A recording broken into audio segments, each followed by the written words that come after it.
Okey,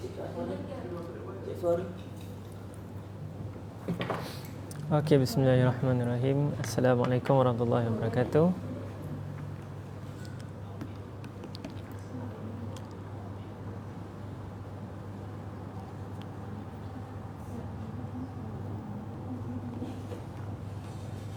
Okey, alhamdulillahirabbil alamin. Wassalatu wassalamu ala asyrafil anbiya'i wal mursalin wa ala alihi washabbihi ajma'in. Rabbi shrah li sadri wa yassir li amri wahlul 'uqdatam min lisani yafqahu qawli. Allahumma salli ala sayyidina Muhammad. Allahumma salli ala sayyidina Muhammad. Allahumma salli ala sayyidina Muhammad. Okey. Jadi assalamualaikum warahmatullahi. Okey. Jadi terima kasih semua yang dah join. Saya nampak sini nama yang hadir Syarina Samsudin, Halifah Hading, Murliati, Huda Izhar. Ni payah sikit nak sebut. Habsah Cik Wan. Okey. Okey, Fatimah Idrus, Suryati binti Umar dan sebagainya. Okey, itu di FB. Yang di TikTok pun selamat datang. Assalamualaikum Ustaz dan semua, Acik Kia dan sebagainya. Percaya janji Allah. Okey, assalamualaikum, selamat pagi. Waalaikumsalam warahmatullahi wabarakatuh dan selamat pagi. Okey. Jadi tuan-tuan dan puan, alhamdulillah, syukur kepada Allah SWT di atas izinnya kita dapat bertemu lagi dalam kuliah pada pagi ini, dalam perkongsian lah, bukanlah kuliah sebab saya pun bukanlah penceramah pun, bukan ustaz juga, sekadar pegawai, salah seorang pegawai pendidikan di bawah bimbingan Ustazah Asma Harun. Okey, jadi tuan-tuan dan puan, okey, ada yang tanya mana Ustazah? Ustazah hari ini dalam flight. Sekarang ni, saat ini, waktu kita tengah live ni, beliau dalam flight bersama Ustaz Tengku dan tim yang lain ke Sarawak. Okey, jadi mohon doakan sahabat-sahabat semua, doakan perjalanan mereka dan urusan mereka di Sarawak untuk ceramah, kembara ilmu dan misi kebajikan di sana dimudahkan insya-Allah. Okey, so tuan-tuan dan puan, saya rasa saya silap channel TikTok. Bukan. Ni memang betul. Ni memang channel Ustazah Asma Harun, jangan risau. Cuma orang je berbeza. Okey, so tuan-tuan dan puan, Allahumma salli ala Muhammad. Macam biasa kita minta maaf sangat-sangat, kita mula agak lewat. Jadi kita mulakan macam biasa dengan surah Al-Fatihah, bacaan surah Al-Kahfi sebelah ayat awal dan sebelah ayat akhir. Kemudian bacaan Asmaul Husna. Okey, sekejap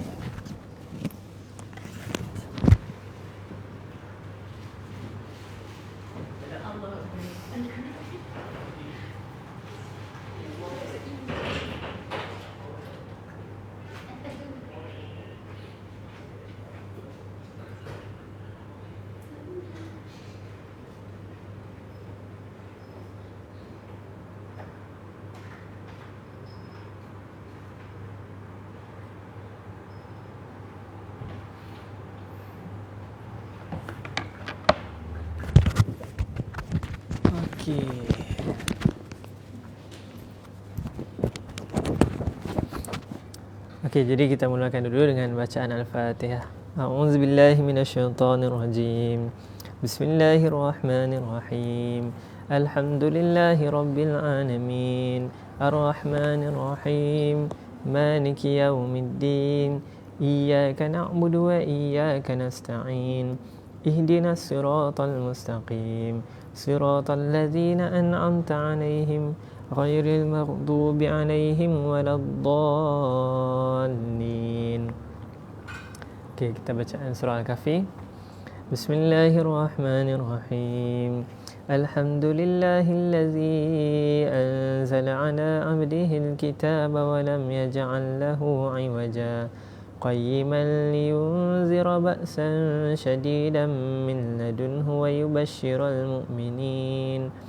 ويبشر المؤمنين الذين يعملون الصالحات أن لهم أجرا حسنا ماكثين فيه أبدا وينذر الذين قالوا اتخذ الله ولدا ما لهم به من علم ولا لآبائهم كبرت كلمة تخرج من أفواههم إن يقولون إلا كذبا فلعلك باخع نفسك على آثارهم إن لم يؤمنوا بهذا الحديث أسفا إنا جعلنا ما على الأرض زينة لها لنبلوهم أيهم أحسن عملا وإنا لجاعلون ما عليها صعيدا جرزا أم حسبت أن أصحاب الكهف والرقيم كانوا من آياتنا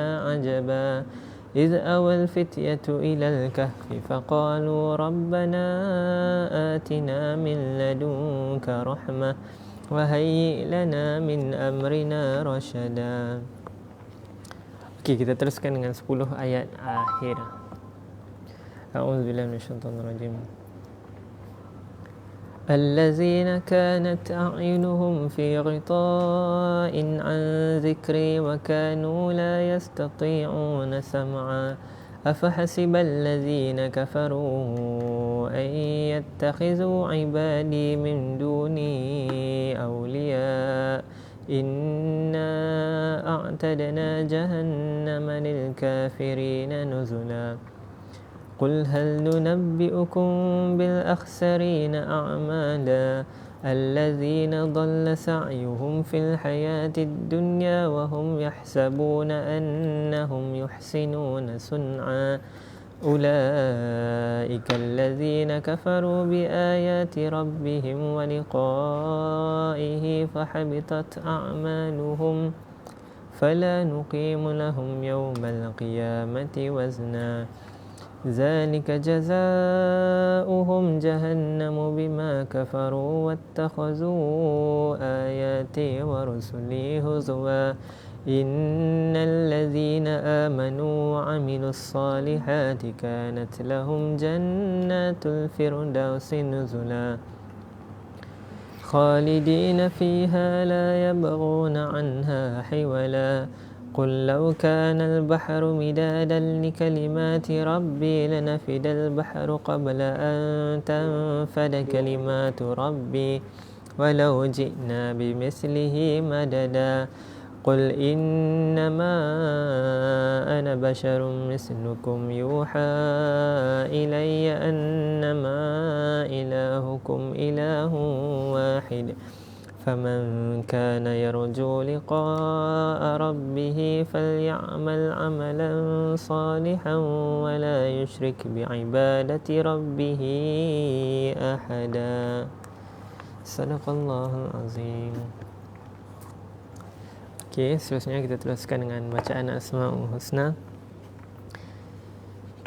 Nas'aluka ya man huwallahu allazi لا إله إلا هو الرحمن الرحيم الملك القدوس السلام المؤمن المهيمن العزيز الجبار المتكبر الخالق البارئ المصور الغفار القهار الوهاب الرزاق الفتاح العليم القابض الباسط الخافض الرافع المعز المذل السميع البصير الحكم العدل اللطيف الخبير الحليم العظيم الغفور الشكور العلي الكبير الحفيظ المقيت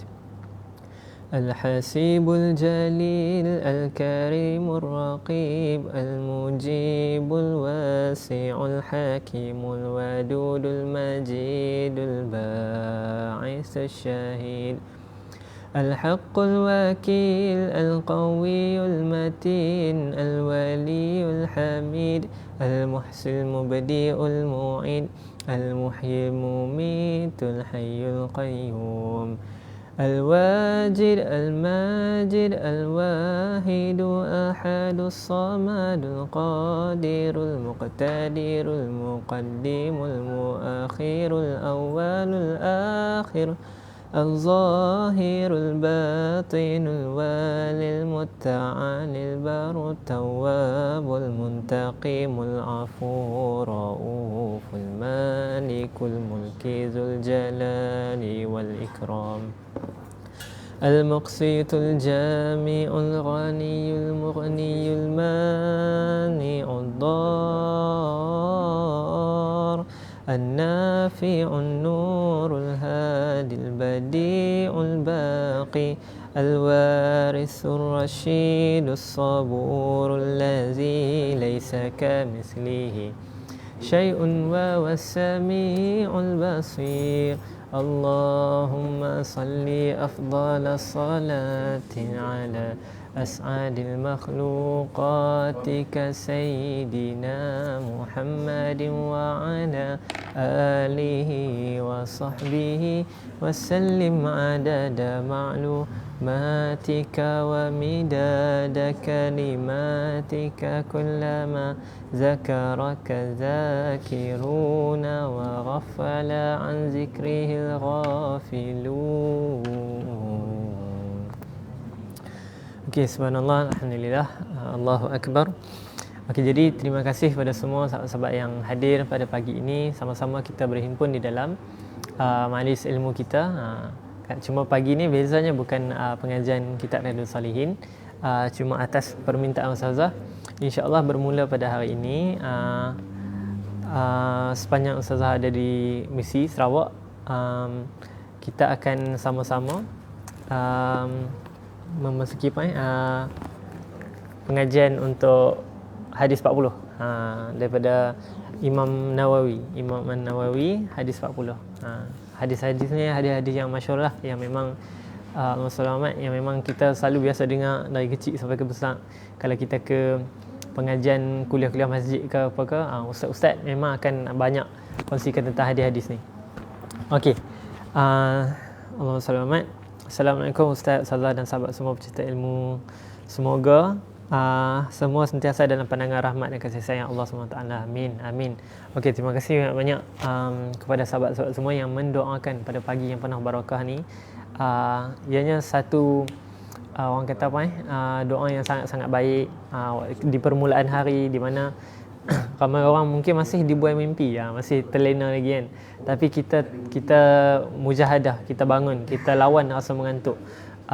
Kita isi masa kita dengan sebaiknya. Mungkin dalam ni ada ibu-ibu yang sedang persiapkan anak untuk ke sekolah. Mungkin ada ayah-ayah atau suami-suami yang sedang dalam perjalanan ke tempat kerja dan sebagainya. So alhamdulillah, syukur kepada Allah. Di atas izinnya lah, baru ni kami ada baca satu, orang kata saya ada buat satu semakan hadis tentang 50 hadis akhlak. Ini saya kongsi sikit sebelum kita masuk tentang hadis pertama. Antara hadis yang saya baca masa saya semak tu adalah tentang hidayah. Okey. Nak kata setiap maknanya bila saya semak dan baca hadis itu, ia satu muhasabah yang sangat-sangat dalam lah bagi saya sendiri kan. Dan suka untuk saya kongsikan dengan tuan-tuan semua, tuan-puan sekalian, iaitu dalam hadis tu apa yang Rasulullah sallallahu alaihi wasallam sebut, bila kita melakukan sesuatu amalan kebaikan, amal taat, contoh kita solat, kita zikir, atau tak mestinya ibadah khusus je, bahkan ibadah-ibadah umum macam kita senyum dapat pahala, atau kita bagi salam ke orang, angkat tangan assalamualaikum, atau kita menghadiri majlis ilmu macam ni, dan sebagainya lah. Hatta kalau kita sekadar tekan button share, itu pun sebagai satu ibadah juga. Okey. Dan kalau kita makan tangan kanan, kita baca bismillah, itu semua adalah salah satu bentuk hidayah juga. Sebab orang yang tak dapat hidayah, dia takkan buat amal ketaatan. Okey. Dan apa yang Rasulullah sebut adalah penyebab utama seseorang itu boleh buat amalan ketaatan adalah sebab Allah bagi taufik dan hidayah ke dalam hatinya. Allah memasukkan taufik dan hidayah ke dalam hatinya. So itu yang menyebabkan kita boleh sama-sama hadiri majlis ilmu, kita dapat sama-sama mungkin baca Al-Fatihah tadi, surah Al-Kahfi, bacaan Asmaul Husna. Sebab kalau Allah tak masukkan, kita tak akan rasa pun nak buat kebaikan. Bahkan kita nak bangun tidur pun malas, tuan-tuan. Jadi subhanallah, maha baiknya Allah.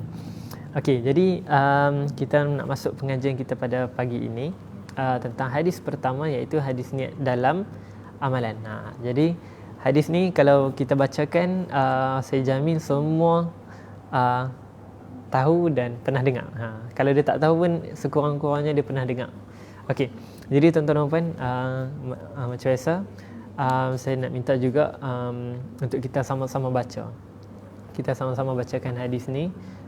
Boleh ikut untuk bacaan. Okey, bismillahirrahmanirrahim. Daripada Amirul Mukminin Abi Hafsin Umar bin Al-Khattab radhiyallahu anhu berkata, aku mendengar Rasulullah sallallahu alaihi wasallam bersabda. Okey, ini tuan-tuan dan puan boleh ikut bacaan hadis ni. Mudah-mudahan kita mengambil berkat apa yang Rasulullah sallallahu alaihi wasallam sebut, dan mudah-mudahan bila kita ikut tu kita lebih ingat dan kita lebih mudah untuk amalkan insya-Allah. Okey. Jadi bismillahirrahmanirrahim. Innamal a'malu binniyat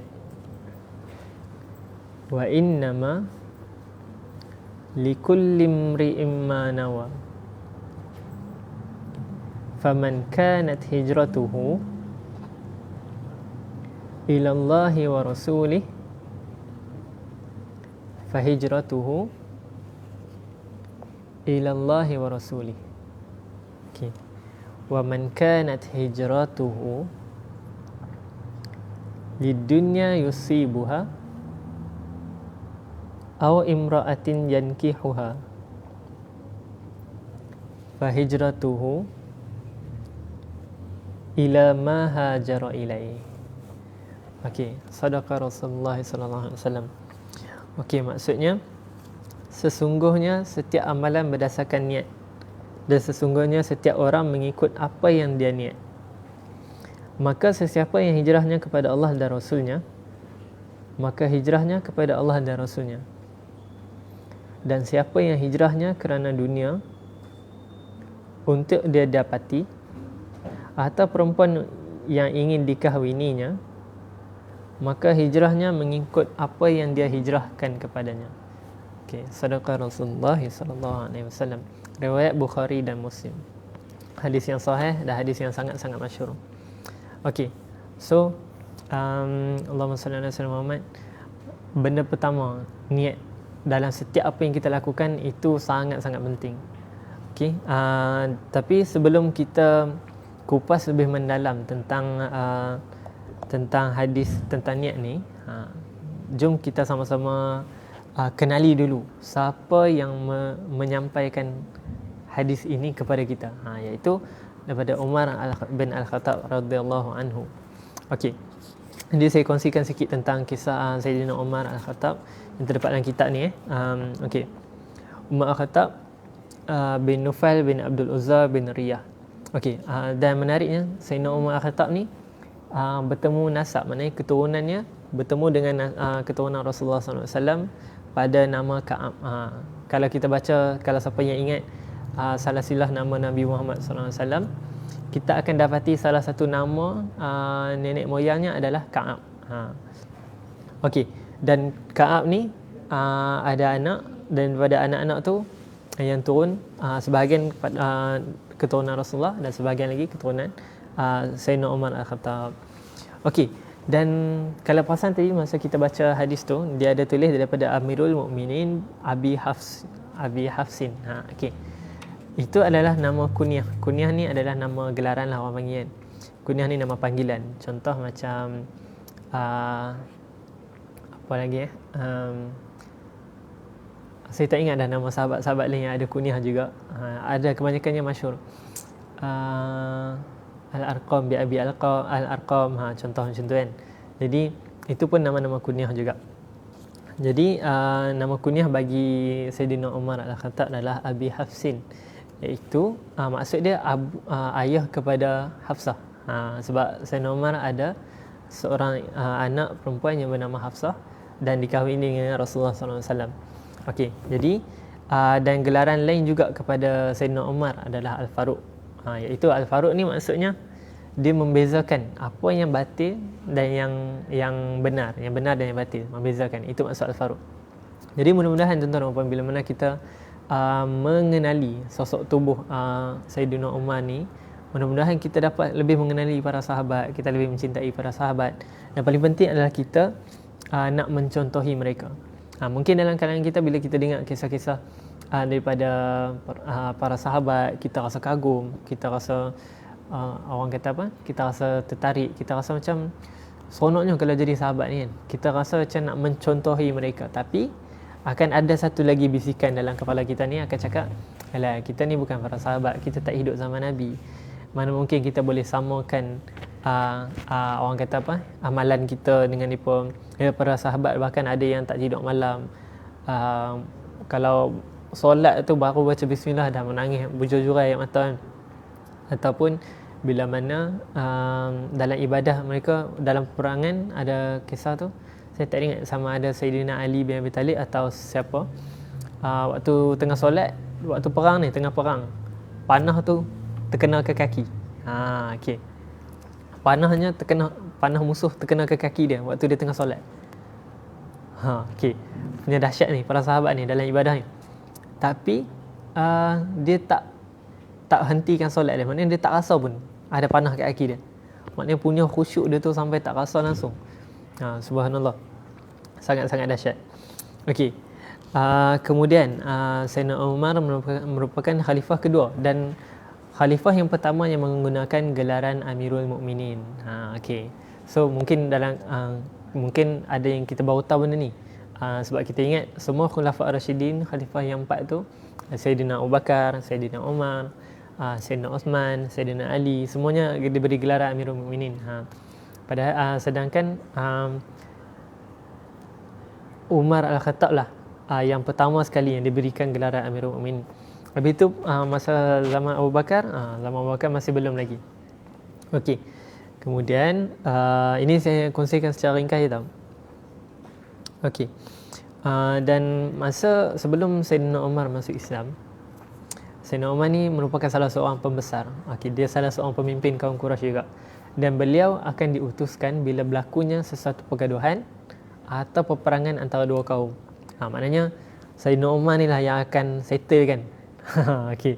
Sayyidina Umar ni dikenali dengan seorang lelaki yang tubuhnya sangat sasar dan sangat-sangat tinggi. Bahkan ada setengah riwayat mengatakan kalau Sayyidina Umar ni, kalau dia duduk atas kuda, kaki dia kena tanah. Duduk atas kuda, kaki dia cecah tanah. Nak kita tingginya Sayyidina Umar ni kan. Okey. Kemudian beliau memeluk Islam ketika berusia 33 tahun, iaitu 6 tahun selepas Nabi Muhammad sallallahu alaihi wasallam diutuskan menjadi rasul. Maknanya Rasulullah menjadi rasul pada usia 40 tahun. Kemudian 6 tahun selepas tu, pada masa Rasulullah berumur 46 tahun, Sayyidina Umar 33 tahun, waktu itulah dimasukkan dalam Islam. Dan ada satu hadis memang riwayat Ahmad dan Tirmizi berkongsikan Rasulullah SAW pernah mendoakan supaya Sayyidina Umar ni masuk Islam. Okey, saya bacakan maksudnya tu manakala masa kita pun dah agak terhad. Apa yang Rasulullah pernah doakan adalah, ya Tuhan kami, kau muliakanlah Islam dengan dua orang lelaki yang kau kasihi. Okey, iaitu Abu Jahal atau Umar bin Al-Khattab. Tetapi antara dua ini yang dikasihi oleh Allah SWT ialah Umar bin Al-Khattab. Okey, maknanya Nabi mendoakan salah seorang daripada dua orang ni masuk Islam, sama ada Abu Jahal atau Sayyidina Umar Al-Khattab. Dan macam kita tahu sekarang ni Sayyidina Umar lah yang dipilih oleh Allah SWT untuk membantu dalam perjuangan Islam ni. Okey. So, satu kata-kata yang diceritakan oleh Abdullah ibn Mas'ud, salah seorang sahabat yang terkenal dengan Al-Quran, dengan bacaan Al-Quran, yang sangat faqih dan sangat alim tentang ilmu Al-Quran. Okey, apa yang Abdullah ibn Mas'ud cakap, kami tidak mampu melakukan solat berhampiran dengan Kaabah sehingga Umar masuk Islam. Okey, maknanya masa di Mekah dulu sebelum hijrah ke Madinah, kan orang muslimin kaum muslimin waktu tu banyak ditindas, banyak disekat, bahkan ada yang dibunuh seperti Sumayyah dan sebagainya. Tapi bila Islamnya Sayyidina Umar, orang Islam dah macam tak takut dah untuk solat berhampiran Kaabah. Kalau tak, dia akan diserang. Okey, dan salah satu kisah masyhur kisah yang sangat-sangat kita kenali tentang keberanian Saidina Umar ni adalah ketika hijrah. Okey, di mana lepas tu para sahabat semua dah berhijrah, hanya tinggal Rasulullah dan Abu Bakar je belum lagi. Kemudian Saidina Umar satu-satunya sahabat yang berhijrah ke Madinah secara terang-terangan. Secara terang. Memang tak selindung, tak menyorok, tak apa. Orang lain berhijrah waktu malam, waktu orang lain dah tidur, mereka keluar menyamak jadi pedagang dan sebagainya untuk ke Madinah. Tapi Saidina Umar, dia cakap apa? Satu hari, ini kisah yang sangat-sangat seronok lah kalau kita dengar. Satu hari, Saidina Umar nak berhijrah tu, beliau naik kuda, bawa pedang, sandang pedang kat tepi ni. Okey. Kemudian dah depan pintu pagar, pintu masuk Mekah ni. Okey, dekat betul-betul depan pintu masuk Mekah tu, apa yang dia lakukan? Dia macam bangunkan sikit badannya, kemudian dia macam melaungkan atau cakaplah depan orang ramai ni, depan kaum Quraisy ni, kaum kafir Quraisy. Siapa yang nak isteri dia jadi balu, anak dia jadi yatim, macam mana? Ibu bapa dia kehilangan anak, silakan halang aku untuk berhijrah. Sila halang aku sekarang. Okey, dahsyatnya kata-kata ni.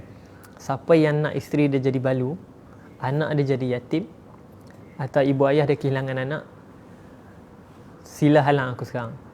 Itu masya-Allah, itu memang tak ada orang yang berani nak halang waktu tu. Punya dahsyat kan. Okey, subhanallah. Okey, tuan-tuan dan puan. Dan macam kita tahu juga, Saidina Umar antara yang termasuk daripada 10 sahabat yang dijamin syurga.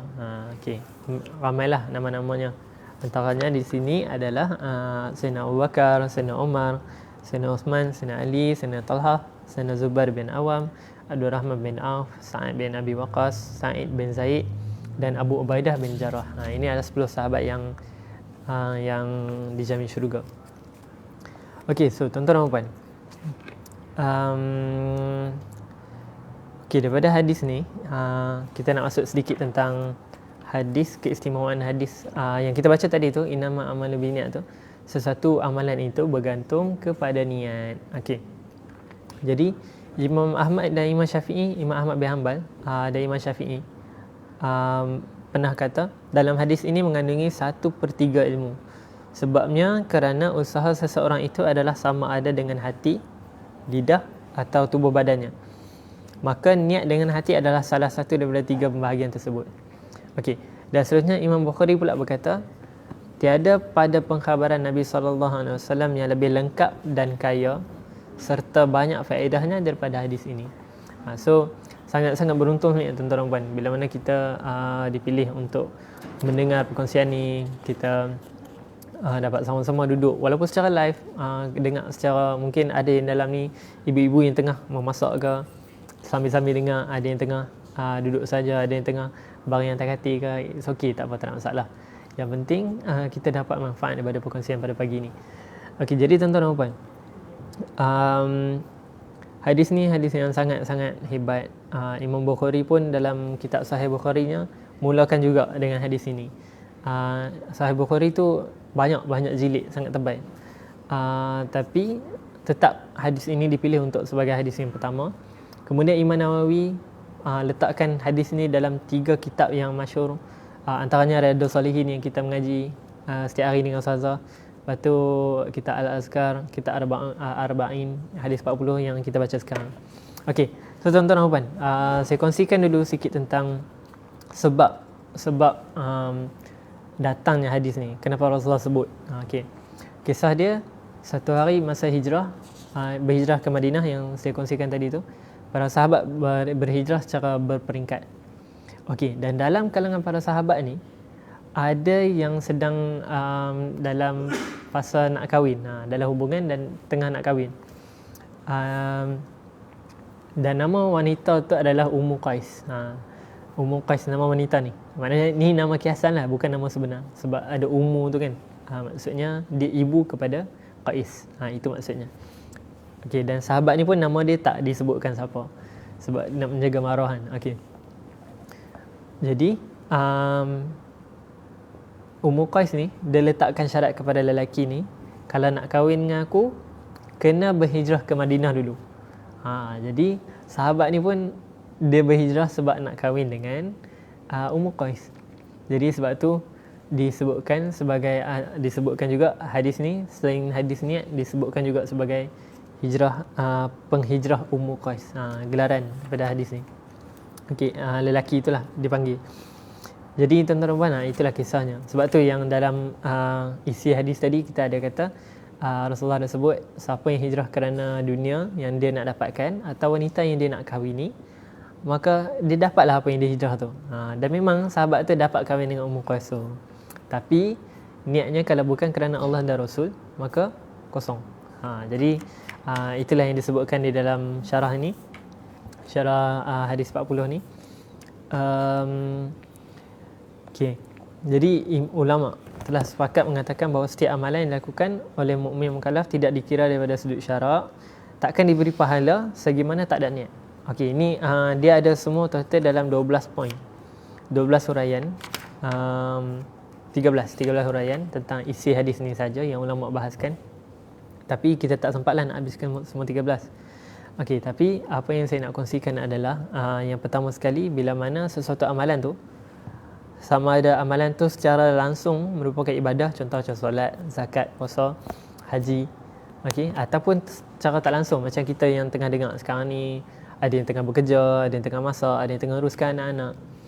Okey, sama ada ibadah langsung atau tak langsung, ia takkan dikira sebagai ibadah kalau bukan kerana niat kerana Allah Ta'ala. Okey, jelas Maksudnya, kalau kita solat kerana dipaksa. Okey, itu contohlah. Tapi habis tu Ustaz, kalau budak-budak yang baru nak belajar macam mana? Untuk belajar tak apa. Untuk tujuan melatih dan belajar tak ada masalah. Tapi kita yang dah dewasa ni, kita dah tahu, kita dah belajar, tapi kita still solat bukan kerana Allah, maka tak diterima. Sama juga dengan kalau kita bekerja sebab gaji, bekerja sebab orang suruh, bekerja sebab nak teruskan hidup, maknanya niatnya tak jelas kerana Allah dan Rasul. Makanya kita dapat, secara zahirnya kita dapat apa yang kita nakkan, iaitu kita dapat gaji, kita dapat macam-macam, tapi kita tak dapat pahala ibadah tu.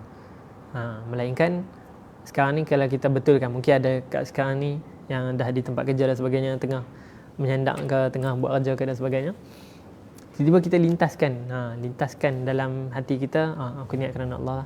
Okey, so itu dah dikira sebagai ibadah. So mudahnya kita nak dapat ibadah ni. Okey, dan ada satu hadis yang sahih tu, yang disebutkan dalam hadis, dalam sebuah hadis, maksudnya lebih kurang macam ni. Orang mukmin kalau dia niatkan untuk buat sesuatu kebaikan, Allah dah catatkan pahala bagi dia. Kemudian dia bergerak untuk lakukan kebaikan tu, Allah catat lagi. Kemudian dia laksanakan kebaikan tu, dapat pahala lagi. So tuan-tuan dan puan, tapi kalau kita niat untuk buat satu kejahatan, Allah tak catat lagi keburukan tu. Kita bergerak nak buat keburukan tu, Allah tak catat lagi keburukan tu. Bila kita dah betul-betul buat keburukan tu, barulah Allah catatkan. Nak kata maha baiknya Allah ni, dia nak kita masuk syurga, jadi dibagi kelebihan-kelebihan macam tu. So dahsyatnya niat ni, memang sebab tu para ulama katakan niat ni separuh pada agama antaranya. So sangat-sangat dahsyat. Okey, so kalau amalan yang secara langsung atau tak langsung tak diniatkan kerana Allah, maka rugilah kita kan. Okey, yang kedua adalah niat kerana Allah ni hanya boleh untuk perkara yang untuk amalan taat sahaja, kerana Allah tau. Apa maksudnya? Maksudnya takkanlah kalau kita nak buat maksiat kita niat kerana Allah kan. Itu memang tak ada istilah gitu kan. Bahkan benda yang dosa, yang harus, yang makruh, yang haram adalah tak ada. Okey. So tuan-tuan dan puan, yang ketiga, yang kedua tadi amalan taat, untuk amalan taat sahaja niat ni. Yang ketiga adalah Imam Ghazali kata niat yang ikhlas kerana Allah ni dia akan menaikkan martabat dia sangat tinggi. Tapi sesuatu keburukan, niat yang buruk, lambat laun akan menghilangkan rasa taat itu kepada Allah SWT. Jadi benda ni yang kita sangat-sangat risau. Bila kita contoh kita di tempat kerja kan, kita nampak kawan kita macam lebih sikit dan sebagainya, kita mula ada niat nak jatuhkan, ataupun kita di rumah ke, kita nampak anak kita kurang behavior, macam tak apa orang kata, macam tak dengar kata dan sebagainya. So kita mula ada timbul rasa macam nak marah, nak sakiti, nak pukul. Atau suami kita atau isteri kita berkasak hingga naik tangan dan sebagainya, atau isteri yang tinggikan suara pada suami dengan niat yang tak elok, maka benda tu yang akan menghilangkan rasa taat. Okay, alright. So tuan-tuan dan puan, yang keempat, okay, yang keempat ada kongsikan tentang 3 bahagian amal, 3 bahagian amalan, iaitu yang pertama, amal yang dikerjakan kerana takut kepada Allah adalah diibadatkan sebagai amal ini disebutkan ibadat hamba. Ibadat hamba. Okey.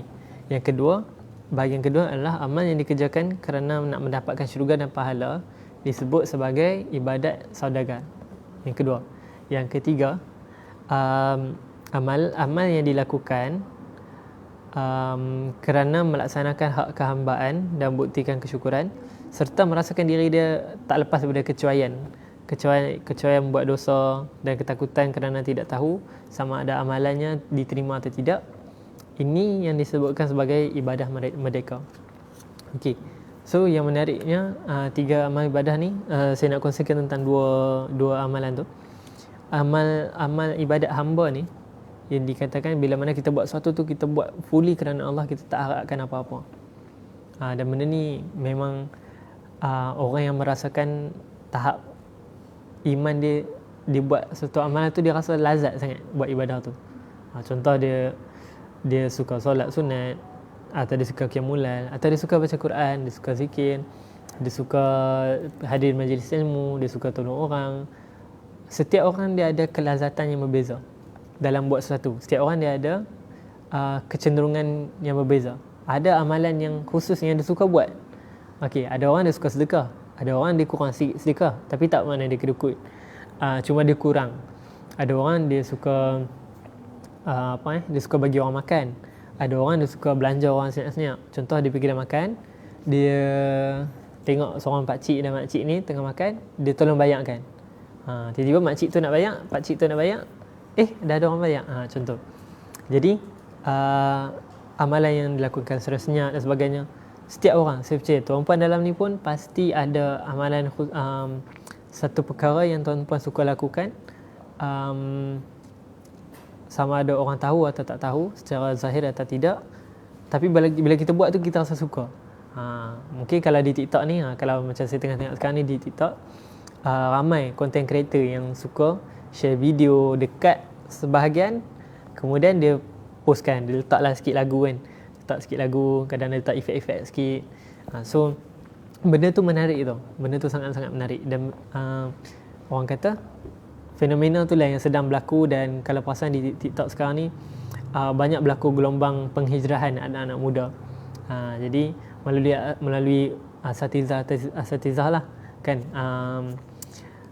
memang ramai, banyak yang kita jumpa. So itu semua adalah pahala jariah yang kita lakukan. Selagi video tu ada, selagi video tu lalu dekat FYP, selagi itulah pahala kita berterusan. Hatta kalau kita mati sekalipun, video tu masih masuk FYP orang tengok, orang like, orang share, orang save, sentiasa dapat pahala. Sebab tu mudah sangat content creator melakukan konten yang baik, yang bermanfaat, pahala dia berterusan. Sebaliknya, kalau content creator yang lakukan konten yang tak baik, mempengaruhi kepada benda maksiat, mempengaruhi kepada hubungan yang haram, couple dan sebagainya, mendedah kawarat. So selagi video tu berjalan, na'udzubillah, memang dosa tu berterusan. Kita sangka pahala je, ada pahala jarihan, pahala berterusan, tapi ada juga dosa yang berterusan. Sama juga bila kita upload gambar yang tak tutup aurat dan sebagainya. Okey, So tuan-tuan dan puan, amal ibadat yang kedua adalah amal ibadat saudagar, iaitu bila kita buat sesuatu tu amalan kita mengharapkan balasan. Sebab itu dia diberikan nama ibadah saudagar. Saudagar ni bila dia jual sesuatu, dia nak sesuatu sebagai pulangan. Macam kita buat satu amal ibadat, kita nak syurga dan pahala. Jadi sangat cantik cara ulama bahaskan. Jadi tuan-tuan dan puan, saya rasa setakat itu saja perkongsian untuk pada pagi ini. Tapi mudah-mudahan apa yang kita sama-sama dengar dan kita sama-sama kupaskan sedikit sebanyak memberi manfaat kepada diri kita, keluarga kita, dan mudah-mudahan kita menjadikan ini sebagai amalan lah. Mudah-mudahan dengan lepas ni, bila mana kita habis je live ni, kita perbaiki niat kita kerana Allah, kerana Rasul. Kalau kita pergi makan pun, makan kerana Allah. Kalau kita buat kerja pun, buat kerja kerana Allah. Kalau kita besarkan anak-anak, ibu-ibu di rumah sana, di rumah dan sebagainya, kita besarkan anak kerana Allah, untuk jadikan, kita lahirkan satu insan yang kita kandungkan selama 9 bulan 10 hari. Kita niat untuk jadikan dia hamba yang taat kepada Allah. So kalau suami kepada isteri, nak didik isteri dan anak-anak supaya taat kepada Allah, mana yang tak tutup aurat dia tegur, mana yang tak solat dia tegur, mana yang mungkin tersilap menggunakan harta dan sebagainya ditegur. So sebab tujuan utama kita berkeluarga adalah macam Allah kata, ya ayyuhallazina amanu qu anfusakum wa ahlikum nara. Wahai orang yang beriman, selamatkanlah diri kamu dan keluarga kamu daripada neraka, siksa api neraka tu. Jadi mungkin kita nampak ini kita masuk sikit lah kan. Mungkin bila mana orang muda atau sebelum ni kalau kita nikah, kalau kita kahwin tu niatnya untuk nak bersui-sui, untuk yalah dah lama single kan. Contoh. Lepas tu kita tengok orang kahwin, kita rasa nak kahwin juga, tapi niat kita mungkin tersalah dan sebagainya. Sedangkan matlamat perkahwinan itu adalah untuk selamatkan daripada neraka, untuk sama-sama masukkan, jadikan teman ibadah isteri kita, suami kita sebagai teman ibadah untuk kita lakukan. Kalau kita tak dapat, kalau sama ni mungkin di rumah seorang-seorang, kita solat seorang-seorang, tapi bila dah kahwin ni kita ada teman untuk ibadah, ada solat jemaah. Lepas tu mungkin kita jarang bangun malam, ada pasangan untuk bangunkan kita waktu malam, anak-anak dan sebagainya. So itulah mudah-mudahan tuan-tuan dan puan membantu kita untuk menjadi hamba yang lebih taat, insya-Allah. Okey. Jadi tuan-tuan dan puan, terima kasih banyak-banyak semua yang bagi star, masya-Allah, yang hadir dari awal sampai habis, yang stay atau yang mungkin ada urusan dan sebagainya. Dan minta maaf juga tadi sebab lewat sikit mula. Jadi terima kasih sangat-sangat tuan-tuan dan puan, minta maaf salah silap. Insya-Allah esok kita akan ada lagi pengajian untuk hadis 40 ni. Dah akan disampaikan oleh tim lagi lah, insya-Allah. Dan kita tangguh dengan tasbih kafarah dan suratul As.